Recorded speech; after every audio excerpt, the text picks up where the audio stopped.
যৌথ স্টেটমেন্টের মাধ্যমে দেওয়া হয়েছে।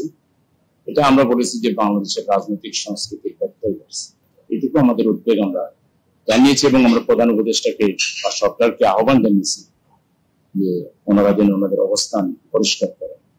আমরা ওনাদের দুইজনের মিটিংটাকে স্বাভাবিক মনে করি, অস্বাভাবিক। দেশে অনেক দলের সাথে মিটিং হয়েছে, এটা তিনি করতেই পারেন। আমরা যেখানে কিছুটা আমাদের বক্তব্য আছে সেটা হলো এই মিটিং এর বক্তব্য বাইরে যৌথ স্টেটমেন্টের মাধ্যমে যেটা দেওয়া হয়েছে, এটা আমরা বলেছি যে বাংলাদেশের রাজনৈতিক সংস্কৃতির ব্যত্যয় হয়েছে। এতে পাবলিক পারসেপশন বা বিভিন্নভাবে এটা মনে হইতে পারে যে এখানে কোন একটা দলের প্রতি প্রধান উপদেষ্টা তিনি যে নিরপেক্ষ অবস্থান থেকে দেখা দরকার সেই নিরপেক্ষতার জায়গাটা ক্ষুণ্ণ হয়েছে কিনা, এটা একটু বিভিন্ন জায়গা থেকে প্রশ্ন হচ্ছে। জামাতও এই ব্যাপারে উদ্বিগ্ন।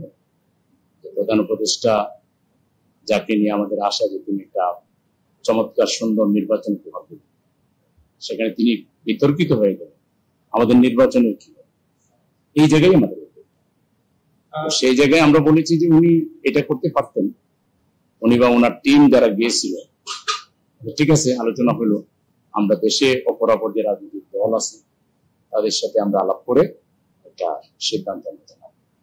এটি হয়তো বেশি উত্তম। যেভাবে হয়েছে, যে পদ্ধতিতে হয়েছে যৌথ ব্রিফিংটা, এটা না হলে দেশের জন্য আগামী নির্বাচনের জন্য ভালো হবে, এটুকু আমাদের উদ্বেগ আমরা জানিয়েছি এবং আমরা প্রধান উপদেষ্টাকে বা সরকারকে আহ্বান জানিয়েছি যে ওনারা যেন ওনাদের অবস্থান পরিষ্কার করে।